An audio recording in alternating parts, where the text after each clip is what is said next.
तुमच्याकडून मतदार नोंदणी किंवा दुरुस्ती करायची राहिली आहे का? जर राहिली असेल तर आता मतदार नोंदणीची तुम्हाला पुन्हा एक संधी मिळणार आहे।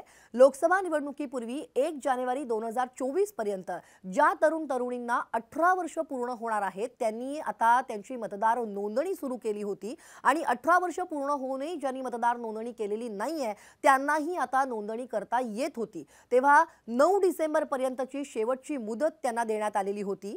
पण आता तुम्ही घाबरून जाऊ नका, कारण आता मतदार नोंदणीसाठीची जी मुदत आहे ती संपली जरी असली तरी राज्य निवडणूक विभागाने तुम्हाला पुन्हा एक संधी दिलेली आहे। तुम्ही तालुक्यातील तहसील कार्यालयातील निवडणूक शाखेत किंवा मग BLOंकडे अर्ज करू शकणार आहात आणि त्याशिवाय स्वतःच्या मोबाईलवरून किंवा ऑनलाईन केंद्रांवरून देखील तुम्ही मतदार नोंदणी करू शकणार आहात। तेव्हा राज्यात आता एप्रिल 2024 मध्ये लोकसभेची निवडणूक होईल आणि त्यासाठी 1 जानेवारी 2024 ची मतदार यादी ही ग्राह्य धरली जाणार आहे। नवीन मतदारांना आता घर बसल्या मतदार यादीत नाव समाविष्ट करण्यासाठी आणि इतर निवडणूक विषयक ज्या सोयी सुविधा आहेत त्या मिळवण्यासाठी वोटर हेल्पलाइन ॲप हे उपयुक्त ठरतंय। निवडणूक आयोगाने तयार केलेलं हे जे ॲप आहे ते तुम्ही डाउनलोड करून घ्या। कोणत्याही शासकीय कार्यालयात न जाता या ॲपद्वारे नवीन मतदारांना घर बसल्या मतदार यादीत नाव समाविष्ट करता येतंय आणि त्यासाठी योग्य कागदपत्र अपलोड करावी लागणार आहेत। तर दुसरीकडे अस्तित्वात असलेल्या मतदारांना नावात दुरुस्ती करायची असेल किंवा मग छायाचित्रात बदल करायचा असेल तर तो देखील तुम्हाला करता येणार आहे।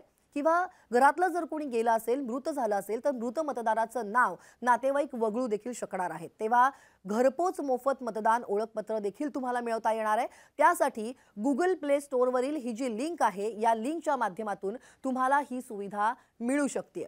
तेव्हा या लिंकच्या माध्यमातून ही सुविधा तुम्ही घेऊ शकणार आहात आणि मतदार नोंदणीसाठीची जी मुदत आहे ती संपली जरी असली तरी आता मतदार नोंदणीची संधी तुम्हाला देण्यात आल्याचं राज्य निवडणूक विभागाकडून आता सांगण्यात आलेलं आहे। तेव्हा मतदार नोंदणी, पत्ता बदलणं, नाव बदलणं किंवा नाव वगळण्यासाठी पुन्हा तुम्हाला अर्ज करता येणार आहे। तेव्हा ही संधी दवडू नका। ऑनलाईन आणि ऑफलाईन दोन्ही पद्धतीने अर्ज करता येणार आहे। तेव्हा तुमच्याकडून अर्ज करायचं राहून गेलं असेल तर ही माहिती तुमच्यासाठी आहे। तेव्हा हा व्हिडिओ जास्तीत जास्त शेअर करा।